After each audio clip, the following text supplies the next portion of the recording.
My friend, Janice, and I had known the carnival was coming to town for weeks.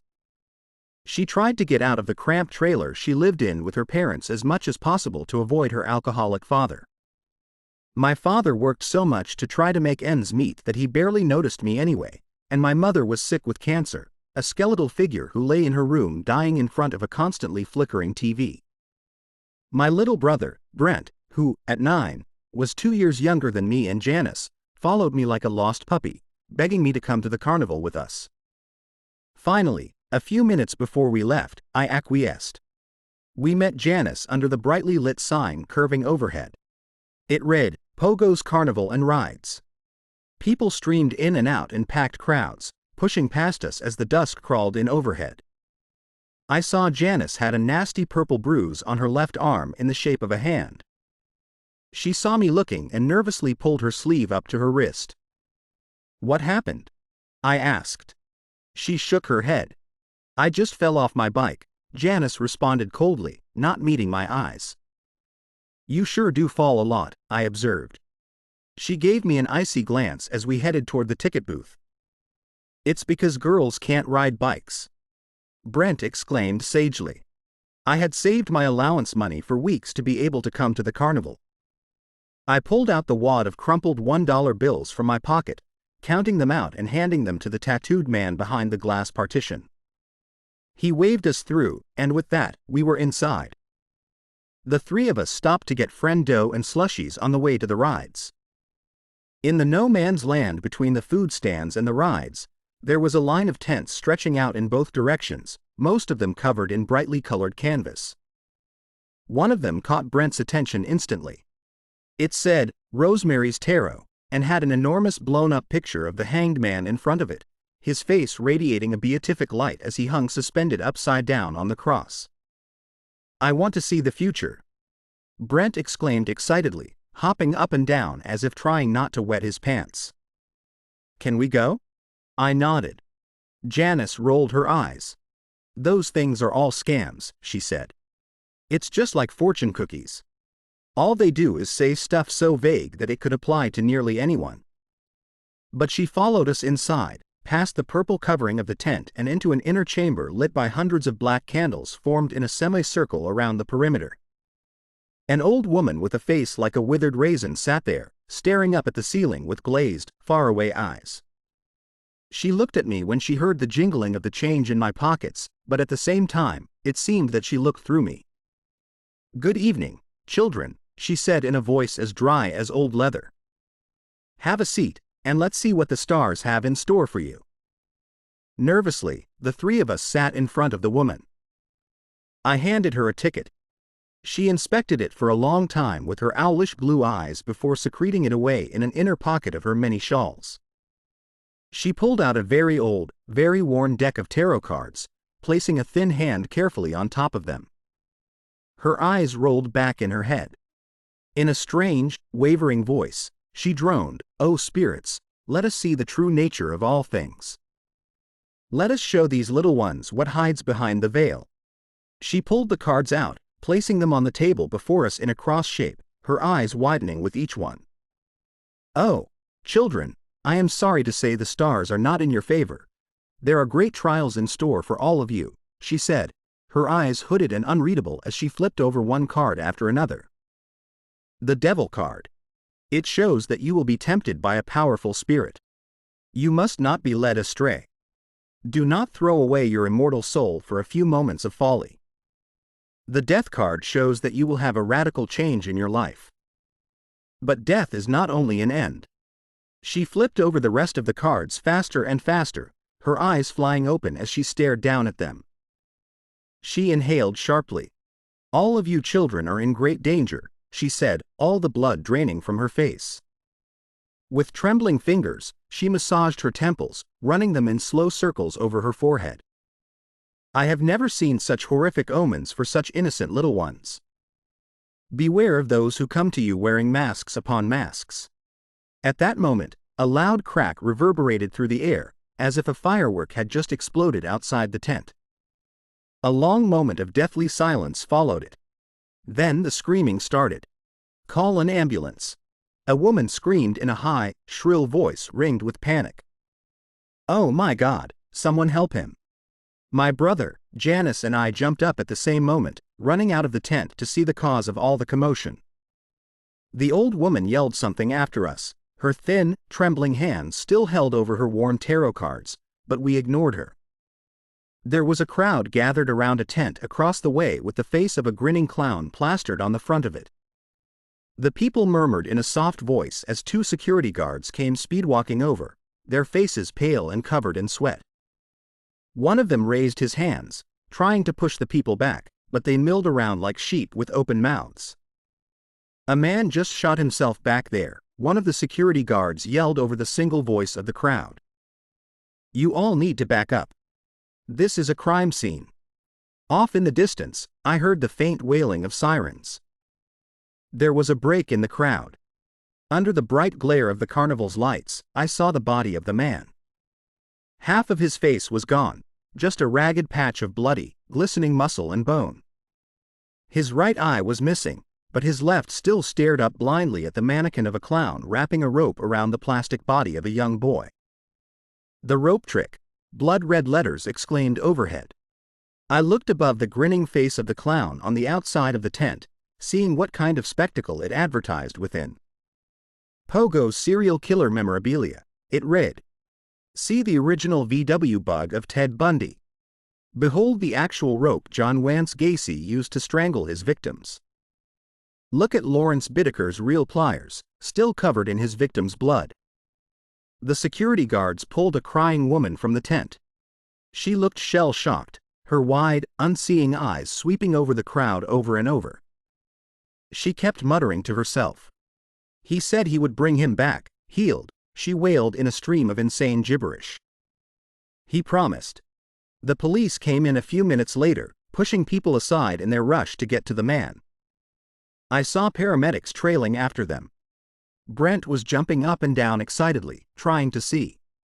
"I want to see the clown tent," he exclaimed loudly, drawing disapproving looks from the shocked people around us. I shook my head, pulling him away.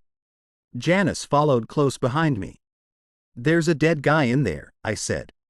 "You don't want to see that?" "Yes, I do," he answered excitedly. "I want to see the body." I felt sick all of a sudden, pulling my little brother's arm. "No, you don't. Maybe we should just leave," I said. Janice looked pale as well. She nodded. "Yeah, that was kind of," she began, her voice trailing off. A clown stood there waving at us next to the brightly lit rides, his face a mask of red and white paint. He looked identical to the clown I had seen in that serial killer tent, the one doing the rope trick, which apparently involved strangling someone while they were bound and helpless. "All right, let's go," I said, grabbing Brent's wrist and pulling him alongside us. He whined as we left, but not about the rides. I glanced back, seeing the clown still staring eerily in our direction with a grin like a slice from a knife. "I want to see the dead body," Brent kept crying over and over as made our way home. We left by the front gate, circling around to the dirt trails behind the carnival that led their way back towards downtown. Dozens of police, ambulance, and fire trucks were still assembled at the front. It was already well past dusk, but a full moon illuminated the trail in a pale, skeletal light. Janice and I were quiet, lost in thought, but Brent was still jabbering excitedly. "Wait until I tell my friends that a man killed himself at the carnival," he said. "So cool." Janice came to an abrupt stop in front of me. I looked up, shocked at what I saw. A black cat hung there. Someone had wrapped a thin, metal cord tightly around its neck, biting deeply into the flesh. Its mouth hung open, one eyelid half closed, the other staring ahead with frozen terror and agony. Its left ear looked short and ragged, as if a piece of it had been bitten off but healed over time. I noticed its front right paw was missing as well, though this wound looked fresh. A sharp piece of ragged bone poked out through the folds of mutilated, clotted flesh.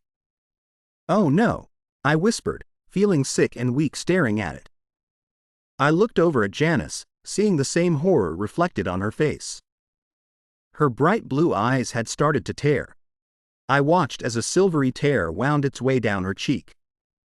Behind us, I heard the cracking of a twig.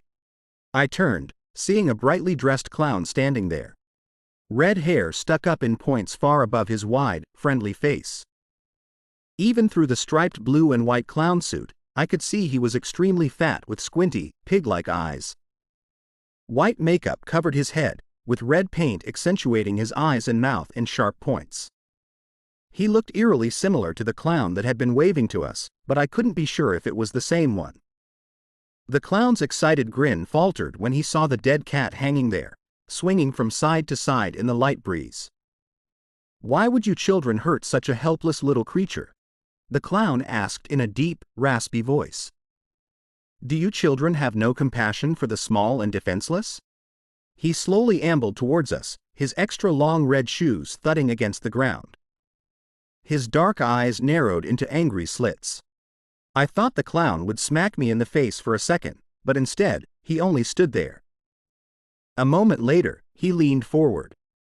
Like a sleepwalker, the clown reached into his pocket and withdrew a curving silver dagger.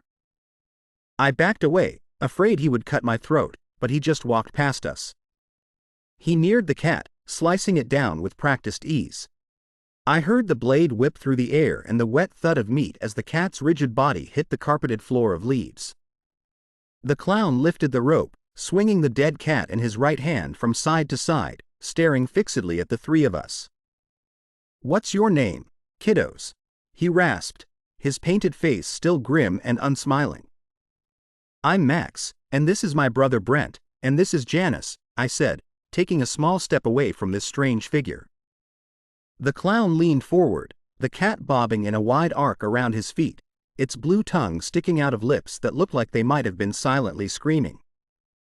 "Okay, Mr. Max, Mr. Brent, Miss Janice, I believe you," the clown said seriously, pulling a white canvas bag out of seemingly nowhere with his left hand. The white gloves he wore made soft swishing sounds as he waved it, causing it to expand with the rush of air. He never took his eyes off of us, never seemed to blink. But what are we to do with this little guy? He never hurt anyone. He didn't deserve this, did he? Janice and I shook our heads in unison. Brent just stared open-mouthed at the tall clown grinning down at us. Abruptly, the clown ripped open the top of the canvas bag. With a ferocious smile, he shoved the cat headfirst into the white canvas bag. I heard its bones break with dull popping sounds like the cracking of branches as the clown struggled with the rigid corpse. I gasped, horrified at what I was seeing. Janice took a step back, looking like she might turn and run at any second. I wasn't too far behind her at that moment. "We will send him to the gardens where pure rivers flow and the sky sings with music. He will drink deeply from the fountain of life and come back, healed," the clown said, his eyes growing distant and far away as the cold body of the cat finally slipped inside. At that moment, I thought that we had certainly encountered a madman. But then something strange happened. Once the cat disappeared into the bag, the clown pulled the drawstrings on the top shut and gently laid it on the ground. He got on his hands and knees before the still canvas bag and breathed into the small black opening left in the top. Brent nervously disappeared behind me, grabbing my wrist tightly. I watched the clown carefully. At that moment, I thought I saw something like black smoke flitting between his painted lips under the moonlit sky. Suddenly, the bag was writhing and jumping on the ground. The clown yanked open the drawstrings, and the black cat came running out, alive and filled with frenetic energy. To this day, I would swear on my life that it was the same exact cat, the one I had just seen hanging rigid and dead from a cable tied to a tree branch. It had the same white spot on its back in the same position. But now its ear and mutilated paw were healed, the flesh there looking totally unharmed and new. It gave us a terrified backwards glance, its wild, panicked eyes roaming over me and Janice and falling on the clown. As soon as the cat saw the clown, it emitted a screech of mortal terror, hissing and spitting as it disappeared into the bushes. "How did you do that?" Janice asked, open-mouthed. The clown gave a wide grin. His eyes appeared black, the irises so dark that they simply faded into the pupil. He raised a white, gloved hand above Janice's hand. I could see that it had specks of the dead cat's blood spattering its palm. "First, let me introduce myself," the clown said in a theatrical manner, swinging his white canvas bag in a circle. "I'm not only a clown, but also a magician. The magic I practice is more than just tricks and illusions, however. I tap into the source of all things." He tapped my heart as he said this. "People call me Mr. Hands." He raised his ridiculously large white gloves for emphasis, getting a small chuckle out of me and Brent. "Okay, Mr. Hands," Janice said skeptically, her eyes coldly scanning his face. "If that was a magic trick, how could you have possibly prepared it? Did you kill a cat and keep a replacement one in your bag?" He laughed, reaching into his canvas bag and pulling out a bouquet of black roses with sharp spikes. He got one knee, handing them with exaggerated theatrical swagger to Janice. "I am sorry you would think such a horrid thing of me," Mr. Hands said, his lips forming into an exaggerated frown. "But, Miss Janice, how would I have possibly known that a man would shoot himself in the carnival, causing you three to have to leave early and come down this exact forest path?" She scowled, her eyes narrowing. "You're right," she whispered. "How did you know a man shot himself?" I asked suspiciously. "Have you been following us?" "I see everything, Mr. Max," he said, and his eyes seemed to glow with a pale, inner light. I blinked, and it was gone. I wondered if I had imagined it. I have real magic within me. My only goal in life is to bring that magic to the sick and weak. I love healing, but I can only heal those who go beyond the veil and come back. Do you see? I glanced over at Janice, seeing the confusion I felt reflected on her face. "No," I asked. "If you have real magic within you, can you heal my mother?" "She's really sick. And my daddy," Janice said, looking down at her bruised arm. "Real magic is in the heart, in the soul," Mr. Hands said. "It comes out like rushing water. You can feel it ripping its way through your body. It is pure power and happiness." "But, it seems wrong," I said. "Are you saying that they need to be strangled like the cat to be healed?" Mr. Hands laughed uproariously at that, slapping his massive gloved hand down on my shoulder. "No, of course not, Mr. Max. People have more dignity than animals," he said, and like a magic trick, the curving silver dagger appeared in his hand. "The knife is better. Much more personal. Just a quick slice across the throat."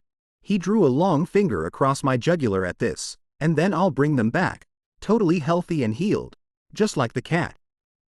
I travel around the country helping children like you. Many have seen miracles beyond imagining."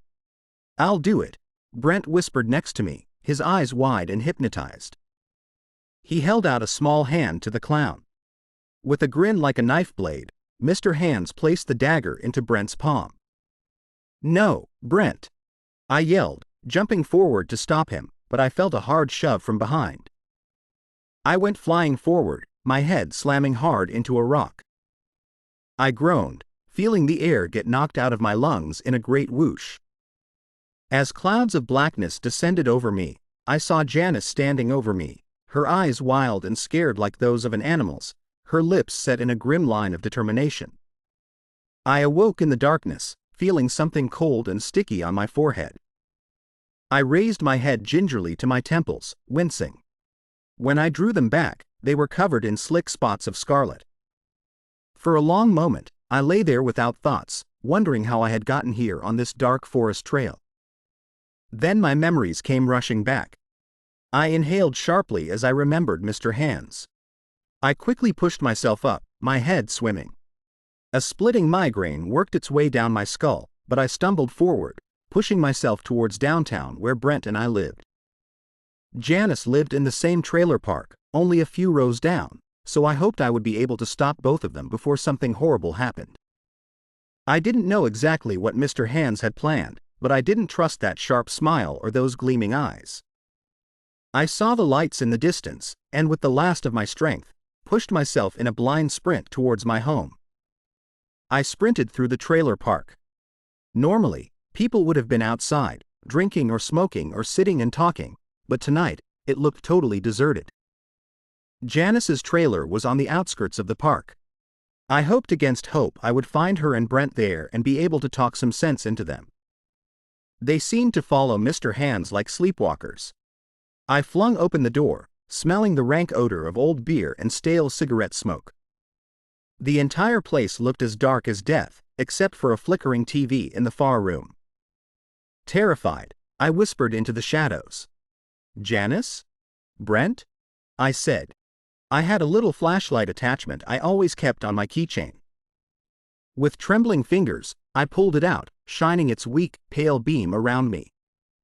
I crept towards the TV, past a kitchen overflowing with dirty dishes and empty beer cans and liquor bottles. On the couch, I saw Janice's father. For a single heartbeat, I thought he might have just been sleeping, passed out drunk. Then I saw all the blood soaking into his shirt. His throat had been slashed from ear to ear, nearly decapitating him. His pale, watery eyes stared up blankly, the smell of blood and alcohol thick in the fetid room. I heard hissing from behind me. I nearly jumped out of my skin as I turned to see the closet door open.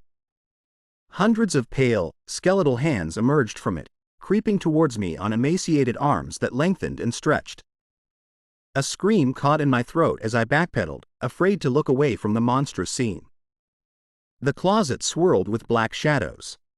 The space itself seemed to stretch and distort into an abyss that ran impossibly deep, extending into an eternity of empty, dark space behind the writhing arms. I heard Janice's voice, echoing out of the darkness as if from very far away. It had a pleading, insane quality to it I had never heard before. "Bring him back. You promised," she wailed. The reverberation stretched out, and it almost sounded as if the voice was growing far away, like Janice was being dragged deeper into that abyss. I heard Mr. Hand's laughter, but it no longer sounded as if it were coming from a human mouth. It shredded and deepened like tearing metal. It gurgled with a sick, demonic ringing. I covered my ears, trying to block out the horrible sound, but it seemed to penetrate my skull like a drill. My back hit the front door of Janice's trailer, but the hands kept coming. Hundreds of arms covered in purple and black necrotic sores reached out towards me. They extended 20 feet, then 30. They kept coming, the white bones of the arms cracking and reforming with nauseating crackling sounds. I fumbled for the handle, too petrified to look away for even a single moment. The hands were only inches away, the fingers grasping like greedy mouths as they clenched at the empty air. I felt my palm brush the handle, heard it click behind me. The first of the skeletal fingers grabbed at my clothes, feeling as sharp as scalpels. I fell back, hearing my shirt rip. I looked down, seeing small slices all over my chest and stomach. Scrabbling away on all fours like an animal, I fled, hearing Janice's agonized screams echoing eerily off in the distance, sounding as if they came from another world. The laughter of Mr. Hands accompanied it, as lifeless and cold as a black hole. I tore through the dirt roads of the trailer park, not seeing a single person in the dark, lonely night. There wasn't a single insect chirping or bat flying overhead. The place looked as dead as the crater of a nuclear wasteland. I flung open the door to my home, hearing the distant whispering of voices. I heard Mr. Hand's grating laughter. I stopped at the kitchen sink on the way, grabbing a soiled serrated knife, its gleaming silver surface still covered in spatters of spaghetti sauce. Sprinting blindly through the trailer, I followed the sounds into my mother's room at the back. She was surrounded by machines, her body looking as sunken and starved as the victim of a death camp. Her enormous eyes stared out from a skull-like face, glassy and wet as they looked up at Brent with pure love. "Brent," she whispered in a voice as wispy as smoke. Brent was pale and nervous, standing next to the looming figure of Mr. Hands in his brightly colored outfit. The face paint on Mr. Hand's cheeks and eyes seemed to have changed since I last saw him. It looked much sharper, formed into curving spikes, almost like the Gacy mannequin in the carnival tent playing the rope trick on an unsuspecting victim. "Mommy, I don't know if you can understand me, but Mr. Hands is going to make you better," Brent whispered as a tear slipped down his cheek. In his trembling hands, I saw Mr. Hand's curved blade gleaming brightly. "She will go to the gardens and drink from the water of life, and come back renewed," Mr. Hand said, putting a comforting gloved hand on Brent's shoulder. "Go on, Mr. Brent. Save your mother." "No!" I screamed, running forward, but Brent didn't even look up. He prepared himself, his small body tightening with action. In a blur, the knife came down, stabbing into my mother's throat. Her hands clenched, her eyes widening as she stared up confusedly at Brent, waves of searing agony ripping through her expression. A last breath like a hiss escaped from her mutilated neck before she started seizing, her limbs kicking and twisting in jerky movements. Mr. Hand slowly walked back towards the open closet, removing his gloves with practiced ease. Underneath, I saw 2 rotting hands with black and purple sores eaten into them. A sadistic grin split his face like that of a skull. The darkness inside seemed to glow, emanating a sickly, purplish light. Brent could only stare open-mouthed at the bleeding, dying form of his mother, but I saw it all happening. "Don't let him get away!" I yelled, but Mr. Hands disappeared into the glowing darkness in a flash, backing into the shadows and disappearing. The many bright colors of his clown form spiraled and dissolved as the shadows ate his body like a corrosive acid. As Brent stared in horror at the writhing body of our mother, the knife he had plunged into her neck quivering in time with her thready heartbeat, he gave a scream of primal horror. His eyes looked glassy and unreal, like the painted-on eyes of a plastic doll. A forest of hands reached out, hundreds of pale, grasping hands on inhumanly thin arms that disappeared deep in the shadows. I reached out, slashing blindly, but no blood came from the mummified limbs. Thick, black sludge like a car's waste oil dripped out instead, their dark surfaces shimmering with rainbows as they spattered on the ground below us. I grabbed Brent's thin wrist, dragging him away as he continuously screamed in horror. We had nearly made it to the door when the hands reached out, greedily snatching the air to grab Brent's small body. Thousands of fingers like razor blades approached, the sharp points of bone at the end swiping wildly at the 2 of us. Brent still struggled against me, crying for Mr. Hands. Mr. Hands promised he would make Mommy better. Brent wailed. "Let me see Mr. Hands. Let me go." "Mr. Hands is a goddamned demon, Brent," I hissed, slashing at the arms that drew near. My heart palpitated wildly as the first of the fingers closed around Brent's wrist. Dozens more came reaching out toward me. I felt a vicious slash down my chest. 3 hands tried to dig themselves in my skin, leaving deep gouges that instantly bubbled over with blood. I cried out, falling back as my bloody shirt ripped off my body. Brent followed me, landing on the floor in front of the door. "Help me!" Brent cried, tears and snot streaming down his face. The many cuts on my body burned like acid as I groaned. My head swam, the pounding migraine from earlier returning with a vengeance. I looked up to see Brent starting to slide towards the closet, a single skeletal hand wrapped around his wrist. Dozens more streamed in to help. I crawled forward, feeling 1,000 small agonies screaming all over my flesh. I raised the knife, bringing it down onto the arm holding Brent with a sick crunching of bone. The hand holding his wrist tightened. I heard the small bones snap like twigs in Brent's arm. His face went chalk white, and for a moment, I thought he might pass out.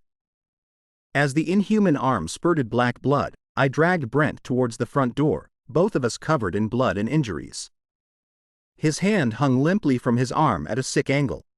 We fell out together into the warm night air. More hands followed us out as we crawled away, a furious, demonic scream echoing all around us in the voice of Mr. Hands. We fled, the arms stretching out of the open door towards us. Staggering, holding each other, we made our way out of the trailer park and found help. A few minutes later, I heard the first of the sirens approaching. This happened decades ago, and to this day, Janice's body was never found. My brother was arrested for the murder of our mother and committed to a psychiatric institution until he was 18. We tried to tell them about Mr. Hands, but no one believed us. There was never any evidence that another person was present at the murder, at least according to the police. I still have nightmares about that grinning clown with a smile like a knife blade to this day. And I wonder how many other gullible kids he convinced to murder for him. For, in my heart, I know there must be thousands of other victims.